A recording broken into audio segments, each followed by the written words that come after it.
Arrhenius concept ഉണ്ട്, Bronsted Lowry concept ഉണ്ട്. അത് കഴിഞ്ഞ് ലൂയിസ് ആസിഡ് ബേസ് കോൺസെപ്റ്റ് പഠിക്കുന്നുണ്ട്. അപ്പോൾ ലൂയിസ് ആസിഡ്, ലൂയിസ് ബേസ് എല്ലാവർക്കും അറിയാം. നോക്കൂ, നിങ്ങളൊരു ടഫ് ക്വസ്റ്റ്യൻ തെറ്റിച്ചു എന്ന് വിചാരിക്കുക, അത് നാച്ചുറലാണ്, അതിൽ വലിയ പരിഭവം പറയാനില്ല. നിങ്ങൾക്ക് ഒട്ടും അറിയാത്തൊരു ചോദ്യം നിങ്ങൾ ഒഴിവാക്കി, അങ്ങനെയാണ് ചെയ്യേണ്ടത്.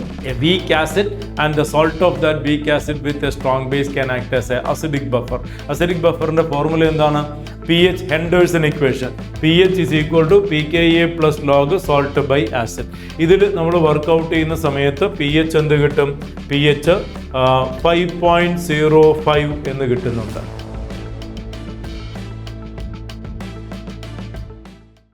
Hi children, welcome back to another video. ഇന്ന് ഈ വീഡിയോയിൽ നമ്മൾ പഠിക്കാൻ പോകുന്നത് 2025 കീം എക്സാമിനേഷനിൽ വന്ന ഇക്വിലിബ്രിയം എന്ന ചാപ്റ്ററിലെ ചോദ്യങ്ങളാണ്. ഒരു ചാപ്റ്റർ വൈസായിട്ട് ഈ കഴിഞ്ഞ കീം എക്സാമിൽ 2025 കീം എക്സാമിൽ 6 സെഷനിലായിട്ട് നടന്ന പരീക്ഷയിലെ ചോദ്യങ്ങൾ ചാപ്റ്റർ വൈസായിട്ട് ഡിസ്കസ് ചെയ്യുന്ന സീരീസ് ഓഫ് വീഡിയോയുടെ അടുത്ത ഭാഗത്തിലേക്ക് എല്ലാവർക്കും സ്വാഗതം. ഓക്കെ, നമുക്ക് ആ ക്വസ്റ്റ്യൻസിലേക്ക് കടക്കാം. അതിന് മുൻപായിട്ട് അബൌട്ട് മാസ്റ്റർ കീം 2026 എന്ന ക്യാപ്ഷനിൽ intensive crash course offline and online batches, ഓഫ്ലൈനായിട്ടും ഓൺലൈനായിട്ടും ഇൻറ്റൻസീവായിട്ടുള്ള ഒരു ക്രാഷ് കോഴ്സ് പ്രോഗ്രാം കീമിന് എക്സ്ക്ലൂസീവായിട്ട് നമ്മൾ ഓഫർ ചെയ്യുന്നു. അതിൽ first category of batches CBSE സ്റ്റുഡൻസിനായിട്ടുള്ളതാണ്. അത് മാർച്ച് 13 സ്റ്റാർട്ട് ചെയ്യുന്നതായിരിക്കും. അതേപോലെ സെക്കൻഡ് കാറ്റഗറി ഓഫ് ബാച്ചസ് ഉള്ളത് സ്റ്റേറ്റ് സിലബസ് സ്റ്റുഡൻസിന് വേണ്ടിയിട്ടാണ്. അത് മാർച്ച് 18 തുടങ്ങുക. ഇതുമായി ബന്ധപ്പെട്ട അതിൻ്റെ ഡീറ്റെയിൽസ്, ഷെഡ്യൂള്, എങ്ങനെയാണ് ക്ലാസ്സുകൾ, റിവിഷൻ പ്രോഗ്രാം എങ്ങനെയാണ്, കോച്ചിങ് എങ്ങനെയാണ് നിങ്ങൾക്ക് ലഭിക്കുക, അതുപോലെ ഓഫ്ലൈനായിട്ടും ഓൺലൈനായിട്ടും എന്തൊക്കെയാണ് നിങ്ങൾക്ക് കിട്ടുന്നത്, മെറ്റീരിയൽസ് എങ്ങനെയാണ്, മോക്ക് എക്സാംസ് എങ്ങനെയായിരിക്കും, ഇതിൻ്റെ എല്ലാ ഡീറ്റെയിൽസും നിങ്ങൾക്ക് ഈ QR കോഡ് സ്കാൻ ചെയ്ത് ലഭിക്കുന്നതാണ്. അല്ലെങ്കിൽ ആ കാണിച്ചിരിക്കുന്ന ഫോൺ നമ്പറിൽ ബന്ധപ്പെടാവുന്നതാണ്. You will get the entire details. അതുപോലെ തന്നെ ഇത് ആവശ്യമായിട്ട് വരുന്ന നിങ്ങളുടെ സുഹൃത്തുക്കൾക്ക്, അതുപോലെ നിങ്ങളുടെ റിലേറ്റീവ്സിൽ ആരെങ്കിലുമൊക്കെയുള്ള എല്ലാവർക്കും ഇതൊന്ന് ഷെയർ ചെയ്യാൻ കൂടെ എല്ലാവരും ശ്രമിക്കുക. So that every one can make use of the opportunity. Okay, അതുപോലെ തന്നെ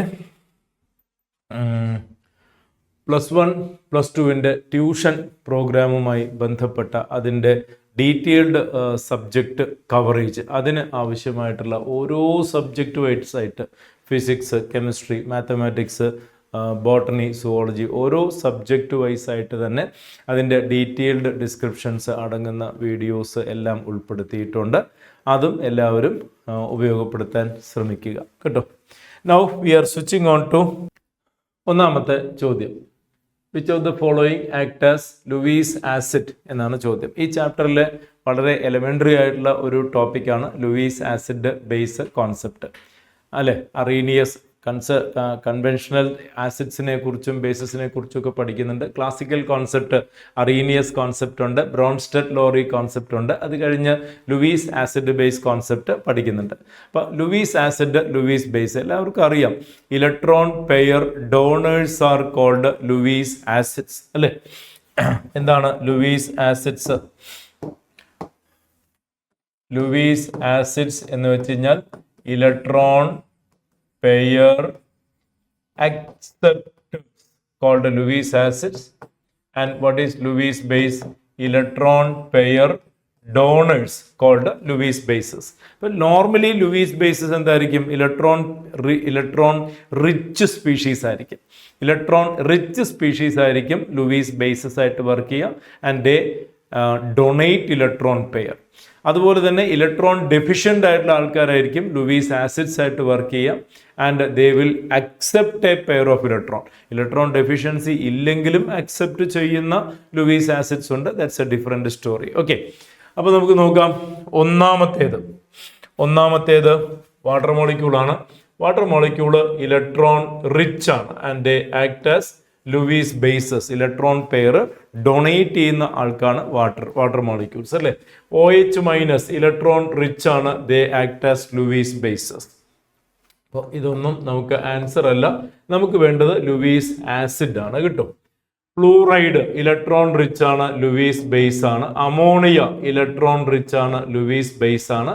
so naturally our answer is no doubt it is AlCl3. AlCl3 electron deficient ആണ്, എല്ലാവർക്കും അറിയാതെ അല്ലെ. AlCl3 നോക്കണം, this is AlCl3.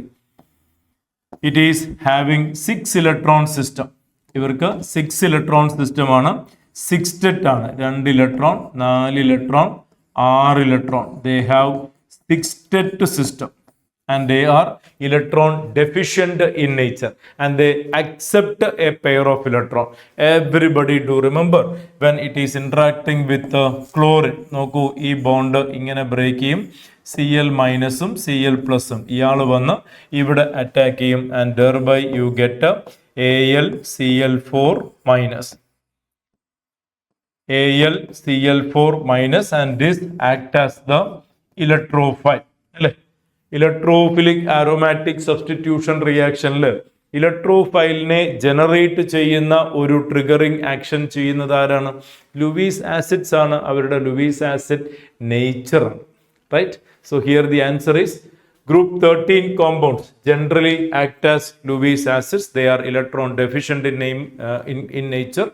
Boron compounds ആവട്ടെ, അലുമിനിയം compounds ആവട്ടെ, they can act as Lewis acids. They accept a pair of electrons. Okay, direct question ആണ്.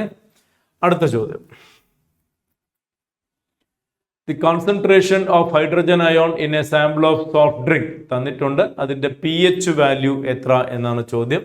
So hydrogen ion concentration given, what is the pH? എങ്ങനെയാ pH കാണാം? pH equal to negative logarithm of H plus concentration. So it is negative logarithm of 2 into 10 power minus 4.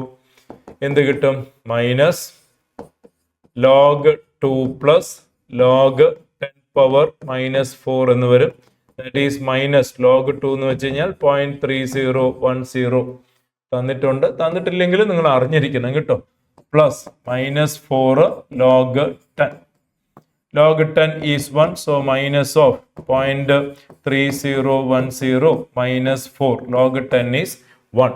So it is minus of minus 4 minus 0.3010. That is the answer.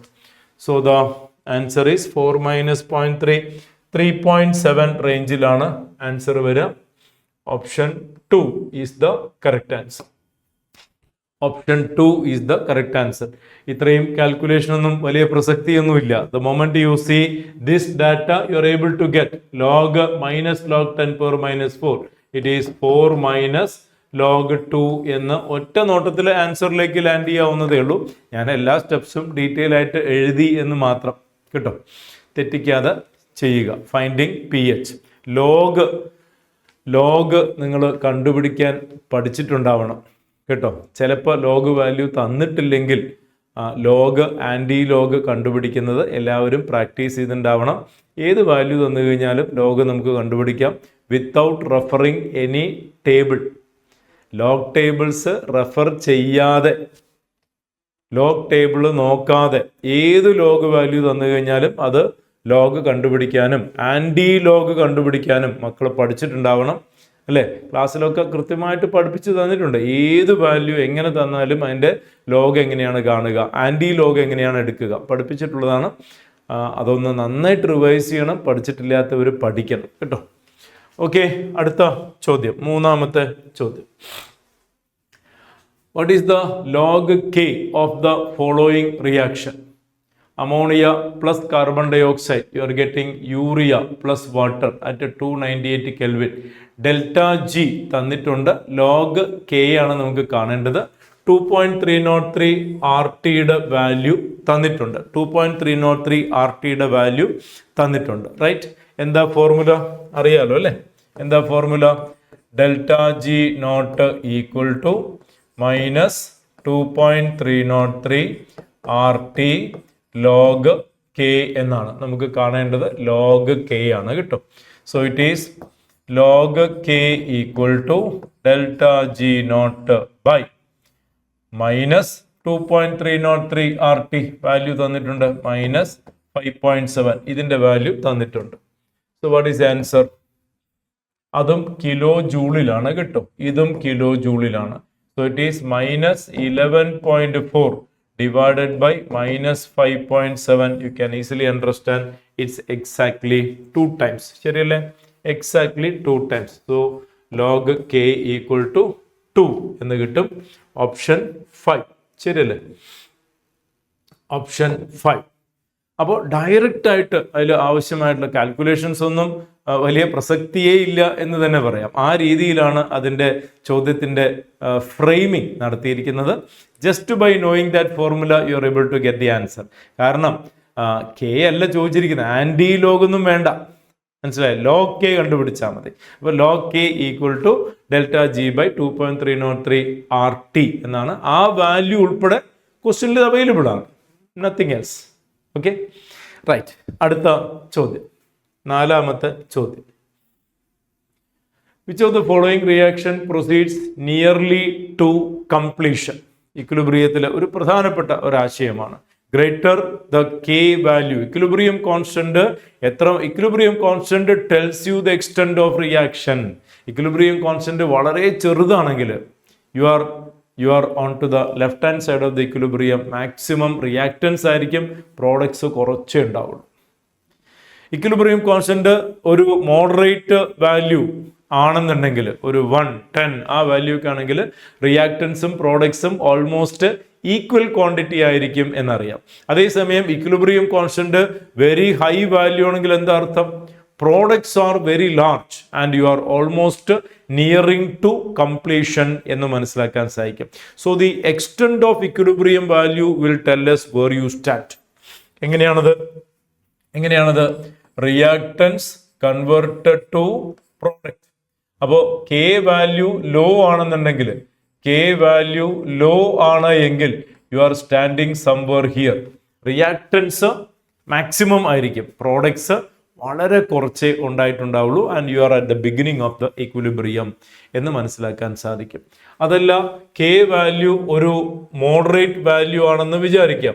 K value nearly 1 റേഞ്ചിൽ 10 റേഞ്ചിൽ ഒരു reasonably good value ആണെങ്കിൽ you can say this is K1, you can say K2 will be somewhere mid point എന്ന് മനസ്സിലാക്കാൻ സാധിക്കും. ഇക്വിലിബ്രിയത്തിന്റെ ഏകദേശം പകുതിയിലാണെന്ന് മനസ്സിലാക്കാൻ സാധിക്കും. അതേസമയം കെ വാല്യൂ വളരെ ഹൈ ആണെന്ന് വിചാരിക്കാം. A high value of K ആണെങ്കിൽ you are at this point എന്ന് മനസ്സിലാക്കാൻ സാധിക്കും. Almost nearing to completion, products maximum ആയിരിക്കും, റിയാക്ടൻസ് വളരെ കുറച്ചേ ഉണ്ടാവുള്ളൂ എന്ന് മനസ്സിലാക്കാം, അല്ലെ? ഇവിടെ എന്താ നമുക്ക് വേണ്ടത്? നിയറിംഗ് ടു കംപ്ലീഷൻ എന്നാ ചോദ്യം. Nearing to completion. അപ്പോൾ കെ വാല്യൂ ലാർജ് വരണം. 10⁻³ ലോ വാല്യൂ ആണ്. 10⁻31 ഇത് ഹൈ വാല്യൂ ആണ്. -48 വളരെ ചെറുതാണ്. ഇത് മോഡറേറ്റ് ഫിഗർ ആണ്. അതേസമയം ഇത് ചെറുതാണ്. അപ്പൊ ഇത് ചെറുതാണ്, ഇത് ചെറുതാണ്, ഇത് വളരെ ചെറുതാണ്. So this is equilibrium to very less condition. വളരെ കുറച്ച് റിയാക്ഷനേ നടന്നിട്ടുള്ളൂ. നമ്മുടെ നിയറിംഗ് ടു കംപ്ലീഷൻ എന്ന് പറയുമ്പോൾ ഏതായിരിക്കും? ഇതായിരിക്കും answer. Second choice will be the answer. Answer is second choice. എന്തുകൊണ്ടാണ്? Because K value is very very large. K value നോക്കിയിട്ടാണ് പറയുന്നത്. വളരെ ലാർജ് ആയിട്ടുള്ള കെ വാല്യൂ ആണ്. A larger K value indicates the reaction nearing to completion എന്ന് മനസ്സിലാക്കാം. Okay, അപ്പോൾ ഇത് 10⁻³ ഇത് 10⁻³ ഇവർ രണ്ടുപേരും നിയർലി ഒരേപോലെയാണ്. ഈ വാല്യൂ നോക്കുക, വളരെ ചെറിയ വാല്യൂ ആണ്. റിയാക്ഷൻ വളരെ കുറച്ച് നടന്നിട്ടുള്ളൂ എന്ന് പറയാം. ഇത് ഒരു മോഡറേറ്റ് ഫിഗർ ആണ്. Nearly reactants and products nearly equal ക്വാണ്ടിറ്റിയിൽ വരുന്ന ഒരു മോഡറേറ്റ് ഫിഗർ ആണ്. And this the K value is extremely high and that indicates the reaction going to completion. Okay, അതിൻ്റെ ഗ്രാഫിക്കൽ മോഡുലേഷൻസ് എങ്ങനെയായിരിക്കും? ഈ 3 സിറ്റുവേഷൻ്റെ ഗ്രാഫിക്കൽ മോഡൽ എങ്ങനെയായിരിക്കും? അതെല്ലാവരും ഒന്ന് വരയ്ക്കാൻ ശ്രമിക്കൂ. Try yourself how that graphical form can be represented, taking reactants and products. എല്ലാവരും ഒന്ന് വരച്ച് മനസ്സിലാക്കാൻ ശ്രമിക്കുക കേട്ടോ. ഓക്കെ, അടുത്ത ചോദ്യത്തിലേക്ക് പോകുന്നു. അഞ്ചാമത്തെ ചോദ്യം, which of the following solutions of salts are neutral? Neutral salt ആര് എന്നാണ് ചോദ്യം. Neutral salt KBr is a salt of HBr and KOH. ഇതൊരു സ്ട്രോങ് ആസിഡ് ആണ്, ഇതൊരു സ്ട്രോങ് ബേസ് ആണ്, അതുകൊണ്ട് ഇത് ന്യൂട്രൽ ആണ്. HBr സ്ട്രോങ് ആസിഡ് ആണ്, KOH സ്ട്രോങ് ബേസ് ആണ്. A salt of strong acid strong base will be neutral. A salt of strong acid strong base will be neutral. Okay, അപ്പോൾ അടുത്തത് NaNO2. NaNO2 is NaOH strong base ആണ് കേട്ടോ. HNO2 nitrous acid, ഇതൊരു weak acid ആണ്, അപ്പോൾ ഇത് basic ആണ് കേട്ടോ. NaNO2 is a salt of relatively weak acid and a strong base. അപ്പോൾ ന്യൂട്രൽ അല്ല. അടുത്തത് KF is a salt of HF and KOH. HF ഒരു വീക്ക് ആസിഡ് ആണ്, അപ്പോൾ KOH സ്ട്രോങ് ബേസ് ആണ്. So KF will be basic in nature. നമ്മുടെ answer അല്ല, നമുക്ക് ന്യൂട്രൽ വേണം കേട്ടോ. അടുത്തത് അമോണിയം നൈട്രേറ്റ് ആണ്.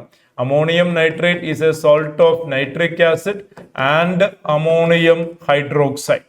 അമോണിയം ഹൈഡ്രോക്സൈഡ് ഒരു വീക്ക് ബേസ് ആണ്, അപ്പൊ ഇത് അസിഡിക് ആയിരിക്കും. അപ്പൊ ഇത് ബേസിക് ആയിരിക്കും, ഇത് അസിഡിക് ആയിരിക്കും. No what about NaCl? NaCl നമ്മുടെ ആൻസർ ആണ്, ന്യൂട്രൽ ആണ്. എന്തുകൊണ്ടാ? It is NaOH and HCl. HCl ഒരു സ്ട്രോങ് ആസിഡ് ആണ്, NaOH ഒരു സ്ട്രോങ് ബേസ് ആണ്. അറിഞ്ഞിരിക്കുക മക്കളെ, പഠിച്ചിട്ടുള്ള എലിമെന്ററി ആസ്പെക്ട് ആണ്. Salt of strong acid strong bases R neutral in nature. Salt of strong acid strong bases R neutral in nature. അപ്പൊ രണ്ട് പേരാണ് ന്യൂട്രൽ ഉള്ളത്, 1ഉം 5ഉം. 1 ചെക്ക് ചെയ്ത് കഴിഞ്ഞാൽ ഈ ചോയ്സ് കട്ട് ചെയ്യാം, ഈ ചോയ്സ് കട്ട് ചെയ്യാം. നോക്ക്, 1 ആൻസർ കിട്ടിക്കഴിഞ്ഞാൽ 3 ചോയ്സുകൾ എലിമിനേറ്റ് ആയി. മനസ്സിലായില്ലേ? ഇനി 2 അല്ല എന്ന് മനസ്സിലാക്കുമ്പോൾ ആൻസർ കിട്ടില്ല. 2 അല്ല എന്ന് മനസ്സിലാക്കിയത് കൊണ്ട് ആൻസർ കിട്ടില്ല. 3 അല്ല, again you don't get the answer. 4 അല്ല എന്ന് പറയുമ്പോൾ ഇതും കട്ടാവും and you get the answer third choice. മൂന്നാമത്തെ ചോയ്സ് ആൻസർ എത്തുന്നത് നമുക്ക് ലാസ്റ്റ് ചെക്ക് ചെയ്യേണ്ട ആവശ്യമില്ല. തേർഡ് വരെ എത്തുമ്പോഴേക്കും തന്നെ നമുക്ക് ആൻസറിലേക്ക് എത്താൻ സാധിക്കുന്നു എന്നുള്ളത് ശ്രദ്ധിക്കുക. പക്ഷേ ഈ കണ്ടന്റ് ഒക്കെ അറിഞ്ഞിരിക്കണം. ഓരോ സോൾട്ടുകളും അസിഡിക് ആണോ, ബേസിക് ആണോ, ന്യൂട്രൽ ആണോ എന്ന് മനസ്സിലാക്കാൻ സാധിക്കണമെങ്കിൽ എങ്ങനെയാണത്? ആ സോൾട്ട് ഏത് ആസിഡിൽ നിന്ന് വന്നു, ഏത് ബേസിൽ നിന്ന് വന്നു, ആ ആസിഡിന്റെ നേച്ചർ എന്താണ്, ആ സോൾട്ടിന്റെ നേച്ചർ എന്താണ് എന്ന് അറിഞ്ഞിരുന്നാലേ പറ്റുള്ളൂ. അപ്പോൾ KF എന്ന് പറയുമ്പോൾ HFഉം KOHഉം കൂടെയാണ് കിട്ടുന്നത് എന്ന് ആദ്യം ചിന്തിക്കണം. അതിൽ HF ഒരു വീക്ക് ആസിഡ് ആണ് എന്ന് മനസ്സിലാവണം. KOH സ്ട്രോങ് ആണെന്ന് മിക്കവാറും എല്ലാവർക്കും അറിയാം. അപ്പൊ ഈ ഒരു അറിവിന്റെ പശ്ചാത്തലത്തിലൂടെ മാത്രമേ നമുക്ക് ആ ചോദ്യത്തെ ആൻസർ ചെയ്യാൻ സാധിക്കുകയുള്ളൂ. ക്ലിയർ അല്ലേ? അടുത്ത ക്വസ്റ്റ്യനിലേക്ക് പോവാം. The following concentration were obtained in the formation of ammonia from N2H2 at equilibrium. Quantity of ammonia തന്നിട്ടുണ്ട്, നൈട്രജൻ തന്നിട്ടുണ്ട്, ഹൈഡ്രജൻ തന്നിട്ടുണ്ട്. Calculate equilibrium constant. എളുപ്പല്ലേ? ചെയ്യാം. Calculate equilibrium constant K equal to ammonia concentration square divided by nitrogen concentration into hydrogen concentration raised to 3 എന്നാണ്. Ammonia concentration തന്നിട്ടുണ്ട്. So it is 1.5 into 10 power minus 2 square divided by nitrogen concentration 5 into 10 power minus 3 into hydrogen concentration 0.1 ആണ് കേട്ടോ, 10 power minus 1 raised to 3. Now ഒന്ന് simplify ചെയ്യാം. It is 1.5 into 1.5 into 10 power minus 4i ഇവിടെ 5 into 10⁻³ ആണ്. ഇവിടെയും 10⁻³ ആണ്. അപ്പോൾ 10⁻³ 10⁻³ 10⁻⁻6 ഇവിടെ ക്യാൻസൽ ചെയ്യുമ്പോൾ 10⁻² വരും. അത് ന്യൂമറേറ്ററിലേക്ക് പോയാൽ 10⁻² ആയി. അത് ഇവിടെ കട്ട് ചെയ്ത് കഴിഞ്ഞാൽ 15 അല്ലേ, 15 എന്ന് കിട്ടും 10⁻². അപ്പോൾ അത് ഇവിടെ ക്യാൻസൽ ചെയ്യും. എന്ത് കിട്ടും ഇവിടെ? 3 ഇൻറ്റു 15 40 15 45 അല്ലേ, 45 എന്ന ആൻസർ ഉണ്ടോ? 45 എന്ന ആൻസർ ഉണ്ട്. Option 3 is the correct answer. Option 3 is the correct answer. 45 എന്ന ആൻസറിലേക്ക് എത്തും. റൈറ്റ്, ഒന്നുമില്ല, ഇക്വിലിബ്രിയം കോൺസെൻട്രേഷൻസ് എല്ലാം തന്നിട്ടുണ്ട്. സബ്സ്റ്റിറ്റ്യൂട്ട് ചെയ്യുക, ആ തെറ്റു കൂടാതെ അതൊന്ന് വർക്കൗട്ട് ചെയ്യുക, ആൻസറിലേക്ക് എത്താം. Equilibrium constant equal to ammonia square by nitrogen hydrogen raise to 3. പല കുട്ടികളും ഒരു പക്ഷേ തെറ്റിക്കുന്ന ഒരു എലമെന്ററി മിസ്റ്റേക്ക് ഉണ്ട്. എന്താണ് മിസ്റ്റേക്ക്? ഈ കോയിഫിഷ്യൻസ് ഒക്കെ വിട്ടുപോകും. അതൊരു പ്രധാനപ്പെട്ട പ്രശ്നമായിട്ട് കുറച്ച് കുട്ടികൾക്ക്, എല്ലാവർക്കും ഇല്ല, ചില കുട്ടികൾ അത് പലപ്പോഴും തെറ്റിക്കാറുണ്ട്. നിങ്ങൾ അത്തരത്തിൽപ്പെട്ട ഒരാളാണോ? ശ്രദ്ധിക്കുക. ഉണ്ടെങ്കിൽ ആ ഭാഗമൊക്കെ വരുമ്പോൾ നിങ്ങളുടെ മനസ്സിൽ നിങ്ങളോട് പറയണം, ഇത് ഞാൻ തെറ്റിക്കുന്നൊരു ഭാഗമാണ്, അതൊന്ന് ശ്രദ്ധിക്കണം എന്നുള്ളൊരു ആശയം നിങ്ങളോട് തന്നെ കമ്മ്യൂണിക്കേറ്റ് ചെയ്ത് പ്രാക്ടീസ് ചെയ്യുമ്പോൾ ആ കറക്ഷൻ ഒന്ന് വരുത്തുക. വളരെ മെറ്റിക്കുലസ് ആയിട്ടുള്ള കുഞ്ഞു കറക്ഷനിലൂടെ എത്ര മാർക്കിൻ്റെ വ്യത്യാസം നമ്മൾക്ക് വരുത്താൻ പറ്റുമെന്ന് അറിയാമോ? ശ്രദ്ധിച്ചു കഴിഞ്ഞാൽ. ഓക്കെ, പലപ്പോഴും എല്ലാ കുട്ടികളും സമ്മതിക്കുന്ന ഒരു കാര്യമാണ്, വളരെ സില്ലി ആയിട്ടുള്ള മിസ്റ്റേക്സ് ഞാൻ വരുത്തുന്നു സാർ, അറിയുന്ന കാര്യങ്ങൾ തെറ്റിക്കുന്നു സാർ. ഇത് കുട്ടികളുടെ ഒരു കോമൺ കൺസേൺ ആണ്.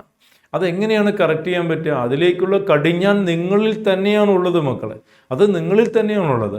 തെറ്റെന്താണെന്ന് മനസ്സിലാക്കാൻ സാധിച്ചു കഴിഞ്ഞാൽ പകുതി പ്രോബ്ലം കഴിഞ്ഞു.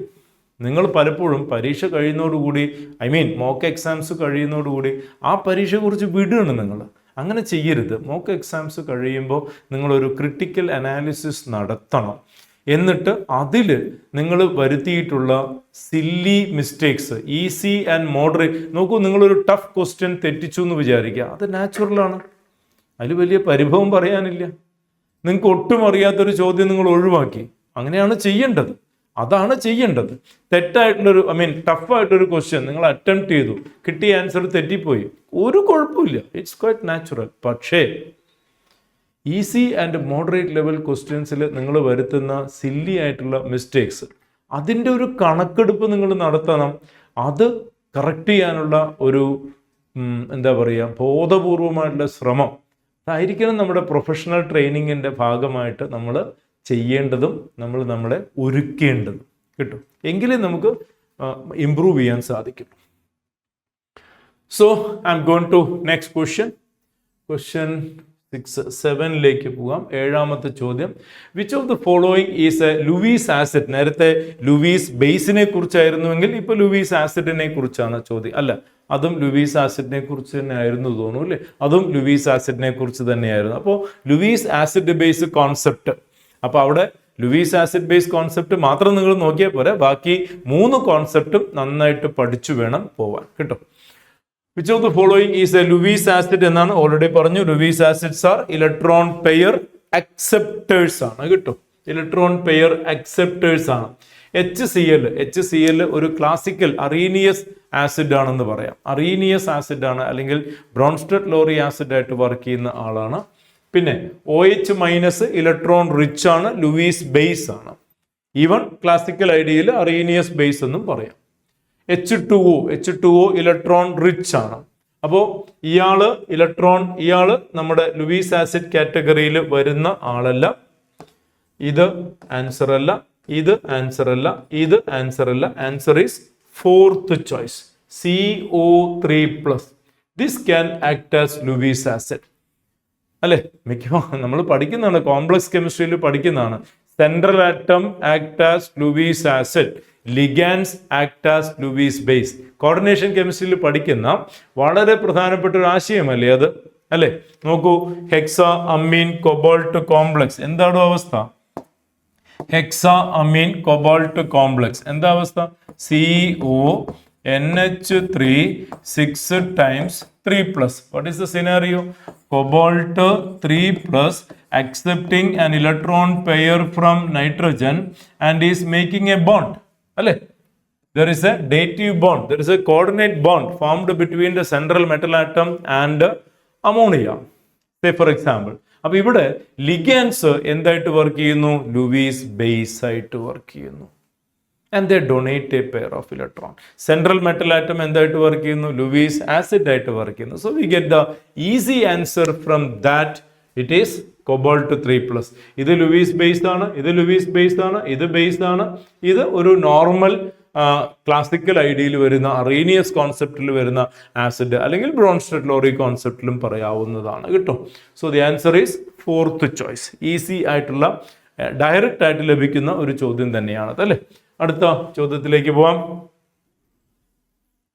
If S is the solubility of X3Y2 in pure water, assuming that neither kind of ion react with water, then solubility product KSP is. എപ്പോഴും കണ്ടുവരുന്ന ഒരു ചോദ്യമാണ്. എന്താ ചെയ്യുക? X3Y2 solid will give you 3 times X എന്ന് കിട്ടും, 2 times Y എന്ന് കിട്ടും അല്ലേ. Suppose S is the solubility. S ആണ് solubility എങ്കിൽ ഇവിടെ 3S കിട്ടും, ഇവിടെ 2S കിട്ടും. And KSP equal to concentration of X raised to 3 concentration of Y raised to 2 എന്ന് വരും. So that will be 3S the whole raised to 3, 2S the whole raised to 2 എന്ന് വരും. 3 raised to 3 27 എന്ന് കിട്ടും into S raised to 3. 2 raised to 2 4 എന്ന് കിട്ടും into S raised to 2. 27 into 4 108 S raised to 3 plus 2 5 എന്ന് കിട്ടും. That is the expression, right? ഏതാ വരിക? ഓപ്ഷൻ 2 അല്ലേ. ഓപ്ഷൻ 2 108 S raised to 5 എന്ന് കിട്ടും. ഇനി ഈ ഫോർമാറ്റിലുള്ള ഏത് ചോദ്യം തന്നു കഴിഞ്ഞാലും നിങ്ങൾക്ക് ആ ഒരു ഇക്വേഷൻ പഠിച്ചു വെച്ചാൽ മതി. ക്ലാസ്സിൽ നിങ്ങളെ പഠിപ്പിച്ചിട്ടുള്ള ഇക്വേഷൻ ആണ്. എന്താണത്? For a compound like AXBY, KSP equal to എന്താടാ? X raised to X, Y raised to Y, S raised to X plus Y. ഇത് പഠിപ്പിച്ചിട്ടുണ്ടല്ലോ ഇല്ലേ? ഇത് പഠിച്ചിട്ടുള്ള ഒരു സ്റ്റാൻഡേർഡ് ഫോർമാറ്റ് ആണ്. ഏത് ഫോർമുല തന്നു കഴിഞ്ഞാലും നമുക്കത് അപ്ലൈ ചെയ്യാൻ സാധിക്കും. ഇവിടെ എന്താണ്? X2 X3 Y2 ആണ് എന്ന് വെച്ച് കഴിഞ്ഞാൽ X and Yയുടെ സ്ഥാനത്ത് 3യും 2 ആണ്. എന്ത് കിട്ടും? 3 raised to 3, 2 raised to 2, S raised to 3 plus 2. കഴിഞ്ഞു. U get the answer. ഏത് ഫോർമാറ്റിലുള്ള സ്റ്റോഷ്യോമെട്രി തന്നു കഴിഞ്ഞാലും നിങ്ങൾക്ക് ഈസി ആയിട്ടത് വർക്കൗട്ട് ചെയ്ത് ആൻസറിലേക്ക് ലാൻഡ് ചെയ്യാൻ സാധിക്കും. എത്ര കോംപ്ലിക്കേറ്റഡ് ആണെങ്കിലും ശരി. ഓക്കെ, അടുത്ത ക്വസ്റ്റ്യനിലേക്ക് പോവാം. 9ാമത്തെ ചോദ്യം. In which of the following equilibrium KP equal to KC എന്നാണ് ചോദ്യം. എല്ലാവർക്കും അറിയുന്നതാണ്. KP equal to KC RT power delta N. ഓർമ്മയില്ലേ? The very popular equation. KP equal to KC RT power delta NG. What is delta NG? ഇതെന്താണ്? Sum of number of moles of gaseous products minus sum of number of moles of gaseous reactants. അപ്പോൾ ഇവിടെ പറഞ്ഞിരിക്കുന്നത് KP equal to KC. KP equal to KC വരണമെങ്കിൽ delta N 0 ആയിരിക്കണം. Delta N 0 ആയിക്കഴിഞ്ഞാൽ ഇത് 1 ആവും. KP equal to KC എന്ന് പറയും. അപ്പോൾ ഇവിടെ ചോദ്യം എവിടെയാണ് ഡെൽറ്റ N 0 വരുന്നത് എന്നാണ് ചോദ്യം. ഓപ്ഷൻ 1 ഇത് ഗ്യാസ് ആണ്, ഇത് ഗ്യാസ് ആണ്, ഇത് സോളിഡ് ആണ്. ഇയാളെ വേണ്ട കേട്ടോ. സോ 1 പ്ലസ് ഇതും സോളിഡ് ആണ്, ഇതും വേണ്ട. സോ 1 മൈനസ് 0 1 ആണ് ഇവിടെ ഡെൽറ്റ N വരുന്നത്. നമ്മുടെ ഉത്തരം അല്ല. ഇനി ഇവിടെയോ? Gas gas gas. ഇവിടെ 2 ഉണ്ട്, മൈനസ് ഇവിടെ 2 പ്ലസ് 1 3 ആണ്. 2 മൈനസ് 3 -1 ആണ് ഇവിടെ വരിക. നമ്മുടെ ഉത്തരമല്ല. നമുക്ക് 0 എന്ന് കിട്ടണം. ഇനി തേർഡ് ചോയ്സിലേക്ക് വന്നു കഴിഞ്ഞാൽ ഗ്യാസ് ഗ്യാസ് ഗ്യാസ് ഗ്യാസ് ശ്രദ്ധിക്കണം കേട്ടോ. ഗ്യാസിന് മാത്രമേ ഈ സംഭവം ആവശ്യമുള്ളൂ. അപ്പോൾ ഗേഷ്യസ് കമ്പോണൻസിനെ മാത്രം പരിഗണിച്ചാൽ മതി. പലരും ഓർക്കുന്നുണ്ടാവും ഇത്തരം ഒരു ചോദ്യം ചെയ്യുമ്പോൾ ഗ്യാസ് എന്ന് ശ്രദ്ധിക്കാതെ എല്ലാ കോമ്പൗണ്ട്സിൻ്റെയും സ്റ്റോഷ്യോമെട്രി എടുത്ത് വർക്കൗട്ട് ചെയ്ത് തെറ്റിച്ച കാര്യങ്ങൾ ചിലപ്പോൾ നിങ്ങൾക്ക് ഓർമ്മയിൽ വരുന്നുണ്ടാവും എന്ന് വിചാരിക്കുന്നു. ശ്രദ്ധിക്കുക, ഗേഷ്യസ് കമ്പോണൻസിൻ്റെ നമ്പർ ഓഫ് മോൾസ് മാത്രം പരിഗണിച്ചാൽ മതി. അപ്പോൾ ഇവിടെ എന്താ വരിക? എല്ലാം ഗ്യാസ് ആണ്. 1 + 1 2 on the product side and 1 on the reactant side, again 1 എന്ന് കിട്ടും. And our answer is 4th choice. 4ാമത്തെ ചോയ്സ് ആണ് നമ്മുടെ ഉത്തരം. കാരണം പ്രോഡക്റ്റ് സൈഡിൽ എല്ലാം ഗ്യാസ് ആണ്. പ്രോഡക്റ്റ് സൈഡിൽ 2, റിയാക്ടൻറ്റ് സൈഡിൽ 1 + 1 2 2 - 2 0 എന്ന് കിട്ടും. What about 5th one? രണ്ടും ഗ്യാസ് ആണ്. പ്രോഡക്റ്റ് സൈഡിൽ 2, റിയാക്ടൻറ്റ് സൈഡിൽ 1, അപ്പോൾ അവിടെയും 1 എന്ന് വരും. ഓക്കെ, അപ്പോൾ Kp = Kc എന്ന് പറയുമ്പോൾ നമുക്ക് ΔN 0 എന്ന് കിട്ടണം. അത് കിട്ടുന്ന ചോയ്സ് ഏതാണ്? 4ാമത്തെ ചോയ്സ്. കിട്ടും. ഈസ് ഇറ്റ് ക്ലിയർ അല്ലെ? അടുത്ത ചോദ്യത്തിലേക്ക് പോകാം. Next, the pH of a solution is 4. Its OH- concentration in mole per decimeter cube എത്ര എന്നാണ് ചോദ്യം. pH 4 എന്ന് തന്നിട്ടുണ്ട്. OH- കോൺസെൻട്രേഷൻ എത്ര? നോക്ക് മക്കളെ, pH 4 ആണെങ്കിൽ POH എന്തായിരിക്കും? 10 ആയിരിക്കും. അപ്പോൾ OH- കോൺസെൻട്രേഷൻ എന്ത് വരും? 10⁻⁻10 വരും. It's as simple as that. pH 4 ആണെങ്കിൽ H+ കോൺസെൻട്രേഷൻ എന്ത് വരും? ഇറ്റ് വിൽ ബി 10⁻⁻4 എന്ന് വരും. And 10⁻⁻4 into 10⁻�10 you get Kw = 10⁻⁻4.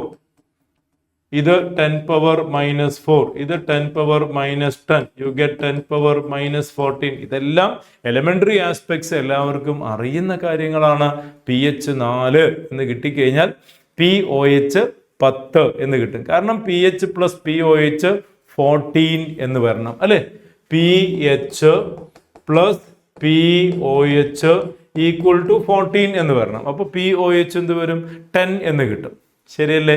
അപ്പോൾ OH- കോൺസെൻട്രേഷൻ എന്താ വരിക? 10⁻⁻10. ഇതിന്റെ നെഗറ്റീവ് ലോഗ് എടുക്കുമ്പോഴാണ് ഇത് കിട്ടുക. -log 10⁻⁻10 you get 10.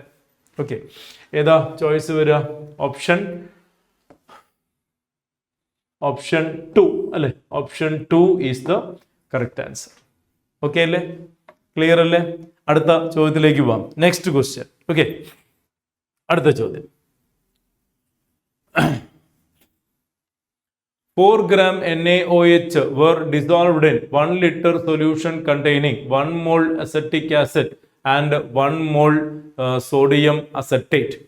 The H+ concentration in the resultant solution is Ka തന്നിട്ടുണ്ട്. Ka തന്നിട്ടുണ്ട്. So let us figure out.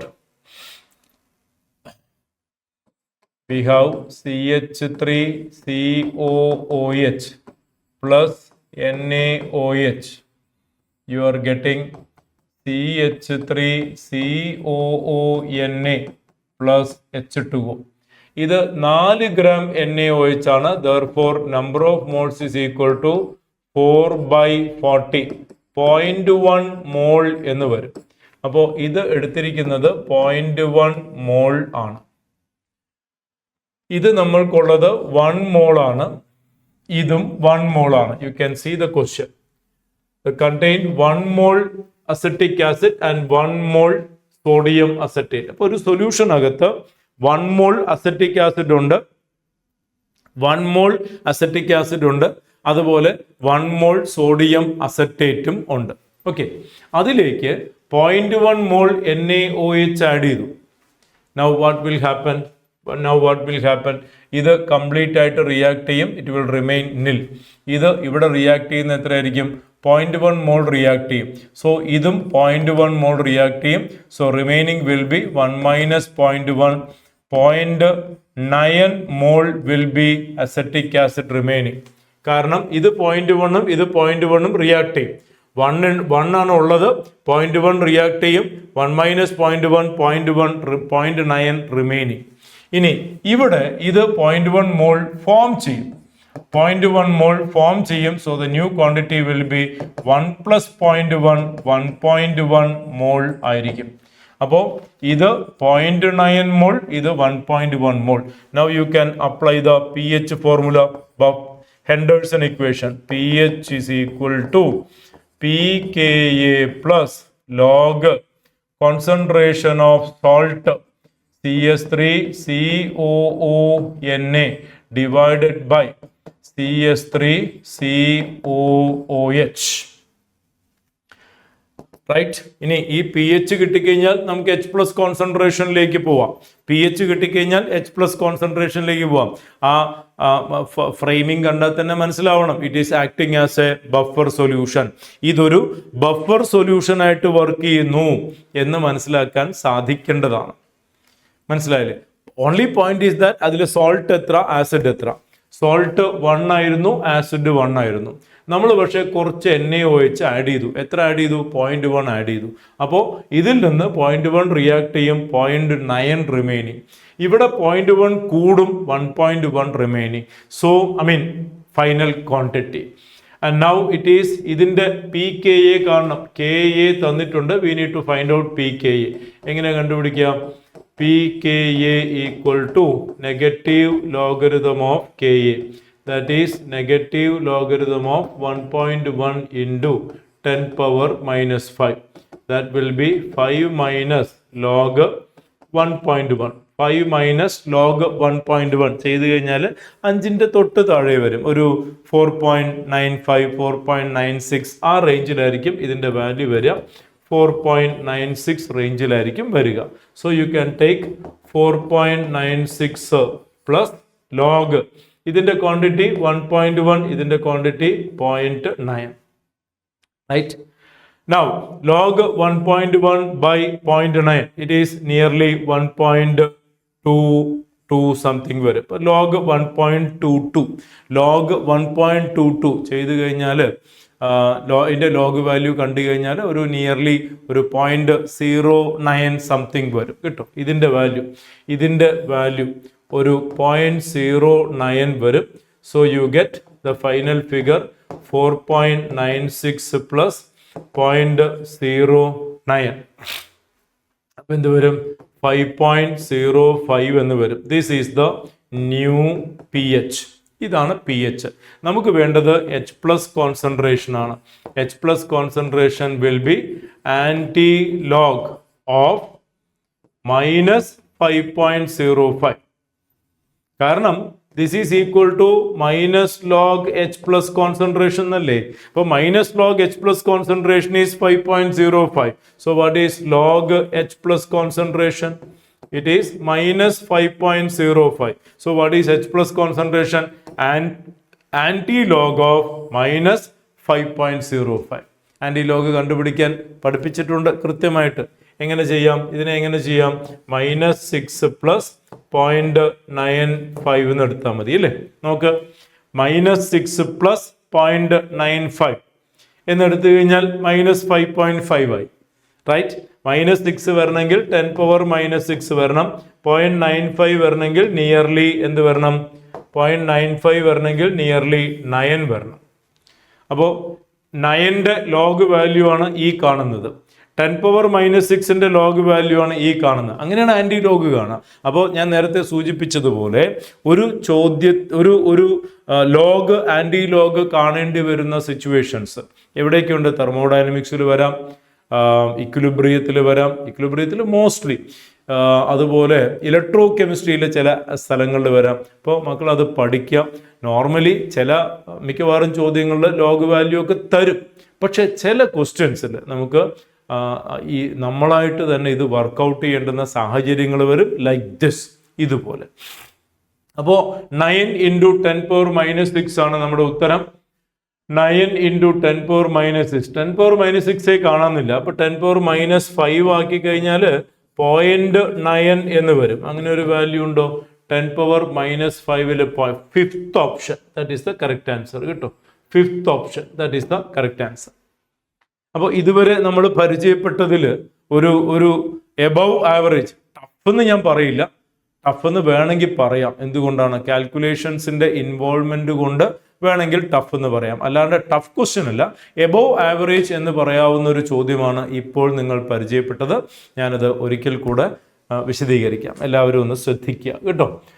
നോക്കൂ, 4 gram NaOH dissolved in 1 liter solution containing 1 mole acetic acid and 1 mole sodium acetate. അപ്പോൾ ഇത് 1 mole ഉണ്ട്, ഇത് 1 mole ഉണ്ട്.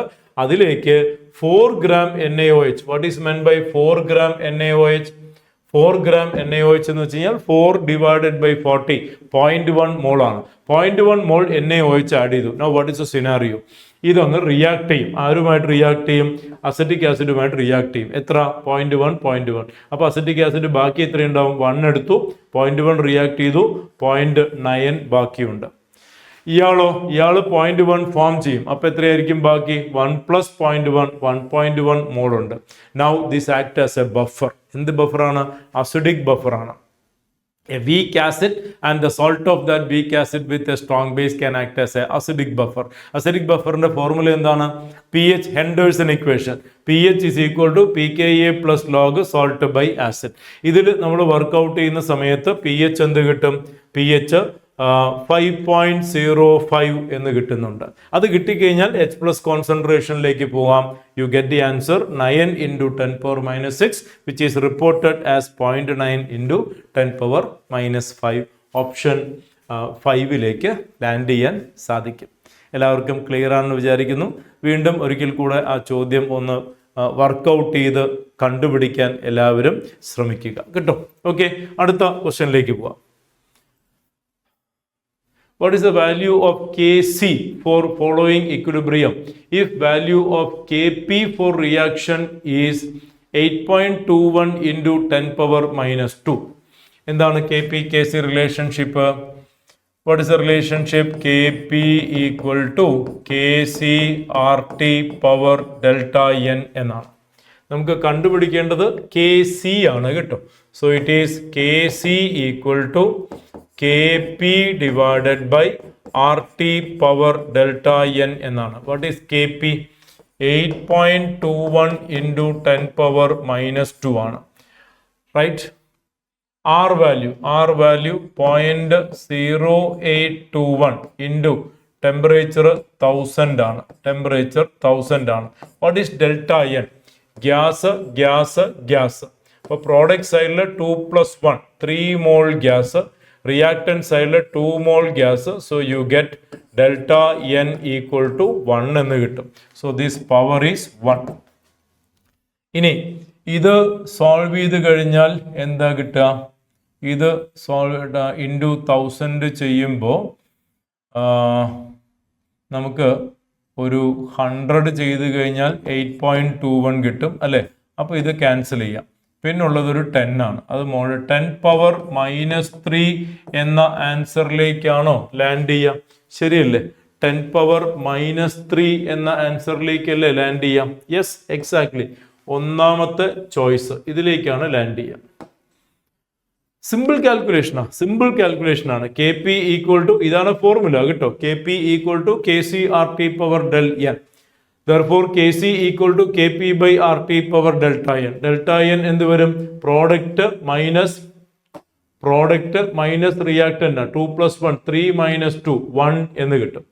So it is Kp 8.21 × 10⁻⁻² divided by 0.0821 × 1000 എന്ന് കിട്ടും. ഇതൊന്ന് മാനിപ്പുലേറ്റ് ചെയ്ത് കഴിഞ്ഞാൽ 2 0 കട്ട് ചെയ്താൽ 8.21 ഇവിടെ ക്യാൻസൽ ആവും. ശരിയല്ലേ? അല്ലെങ്കിൽ ഇവിടെ 10⁻⁻², ഇവിടെ 10⁻⁻² അപ്ലൈ ചെയ്താൽ 0.0821 ഈ ഡയറക്ട്ലി ക്യാൻസൽ ആവും. ഡിനോമിനേറ്ററിൽ 1000 10⁻⁻³ എന്നായിട്ട് മാറും. Option 1 simple manipulation, simple mathematical manipulation only. Okay, നമുക്ക് അടുത്ത ചോദ്യത്തിലേക്ക് പോവാം. And that seemed to be the last question. അതാണ് അവസാനത്തെ ചോദ്യം. Which of the following statement is true for effect of catalyst in equilibrium? True statement ആണ് വേണ്ടത് കേട്ടോ. ഒന്നാമത്തേത് lowers activation energy for forward reaction only. തെറ്റാണ്. It is lowering the activation energy for both forward and backward അല്ലേ? അടുത്തത് lower activation energy, ഇതും തെറ്റാണ്. അടുത്തത് when K is small, catalyst has greater effect. K is small, catalyst has greater effect. K സ്മോളും കാറ്റലിസ്റ്റിന്റെ എഫക്റ്റും തമ്മിൽ വല്ല ബന്ധമുണ്ടോ? തെറ്റല്ലേ? അടുത്തത് it affects to equilibrium composition of reaction mixture. തെറ്റാണ്. കാറ്റലിസ്റ്റ് ഒരിക്കലും ഇക്വിലിബ്രിയം കോമ്പോസിഷനെ എഫക്ട് ചെയ്യില്ല. Catalyst does not affect equilibrium, rather it speed up the reaction so that equilibrium reaches fast എന്നാണ്. ഓബ്വിയസ്ലി അഞ്ചാമത്തേതായിരിക്കണം തെറ്റ്. നമുക്ക് നോക്കാം. സോറി, ട്രൂ സ്റ്റേറ്റ്മെന്റ് എന്താണ്? Lowers activation energy for forward and reverse reaction by same amount. അതാണ് ശരി കേട്ടോ. Forward റിയാക്ഷന്റെയും ബാക്ക്വേർഡ് റിയാക്ഷന്റെയും ആക്ടിവേഷൻ എനർജി സെയിം എമൗണ്ടിൽ കുറയ്ക്കുകയാണ് ചെയ്യുക. ഇങ്ങനെ ഒരു ഡയഗ്രാം എല്ലാവരും ഓർക്കുന്നുണ്ടാവണം. എനർജി പ്രൊഫൈൽ ഡയഗ്രാം ഇത് without catalyst, uncatalyzed, and this is with catalyst. ഇത് വിത്ത് കാറ്റലിസ്റ്റ്. നമുക്ക് വിത്തൗട്ട് കാറ്റലിസ്റ്റ് ഇതാണ് ആക്ടിവേഷൻ എനർജി. വിത്ത് കാറ്റലിസ്റ്റ് ഇതാണ് ആക്ടിവേഷൻ എനർജി. ഇതാണ് കുറഞ്ഞത്. നോക്കൂ, ആക്ടിവേഷൻ എനർജി കുറഞ്ഞത് എത്രയാണ്? ഇത്രയുമാണ് കുറഞ്ഞത്. അത് ഫോർവേഡ് റിയാക്ഷനും കുറഞ്ഞു, ബാക്ക്വേർഡ് റിയാക്ഷനും കുറഞ്ഞു. Both for forward and backward reaction activation energy lowering അല്ലേ നടക്കുന്നത്? മനസ്സിലായി? It actually speed up both the reaction. Both forward and backward reactions R accelerated and the reaction attains equilibrium fast എന്നല്ലേ? അല്ലേ? Yes. അപ്പോൾ നമുക്ക് 13ഓളം ചോദ്യങ്ങളാണ് equilibrium എന്ന ഈ ചാപ്റ്ററിൽ നിന്ന് നമുക്ക് കാണാൻ സാധിക്കുന്നത്. എന്ന് വെച്ച് കഴിഞ്ഞാൽ ആവറേജ് 2 ചോദ്യത്തിൽ കൂടുതൽ, ആവറേജ് 2ൽ കൂടുതൽ ചോദ്യങ്ങളാണ് ഇക്വിലിബ്രിയം എന്ന ചാപ്റ്ററിൽ നിന്ന് വരുന്നത്. It's quite obvious. കാരണം equilibrium part 1 chemical equilibrium, part 2 ionic equilibrium, ഇത് രണ്ടും ചേരുന്ന ഒരു ബൾക്കി ചാപ്റ്ററാണ്. ഈവൻ നീറ്റ് പോലുള്ള പരീക്ഷകളൊക്കെ നോക്കുമ്പോൾ പോലും നമുക്കൊരു 3 ചോദ്യങ്ങൾ ഈ ചാപ്റ്ററിൽ നിന്ന് വരുന്നതായിട്ട് കാണാൻ സാധിക്കും. ഒരുപക്ഷെ എൻറ്റയർ +1 +2 സിലബസിൽ നമുക്കൊരു ടോപ്പ് പ്രയോറിറ്റി കൊടുക്കേണ്ടി വരുന്ന ചാപ്റ്ററുകളിൽ ഒന്ന് ഇക്വിലിബ്രിയം തന്നെയാണ്, based on the number of questions that come from the chapter.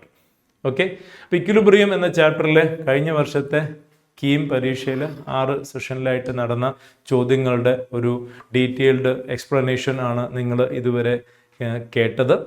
ആ ചാപ്റ്റർ വളരെ ഭംഗിയായിട്ട് എല്ലാവരും പഠിക്കാൻ ശ്രമിക്കുക. പലർക്കും ആ ചാപ്റ്റർ ഒരു ചെറിയ പേടി സ്വപ്നമായിട്ട് നിലനിൽക്കുന്നത് അറിയാം. എങ്കിലും അത് മാറ്റിവെച്ച് ആസ്വദിച്ച് പഠിക്കാൻ പറ്റിയ ഒരു നല്ല ചാപ്റ്റർ തന്നെയാണിത്. എല്ലാവരും അതിമനോഹരമായിട്ട് ഇക്വിലിബ്രിയം എന്ന ചാപ്റ്റർ പഠിക്കുക. With another chapter, another video വീണ്ടും നമുക്ക് കാണാം. അതുവരെ bye, see you, take care.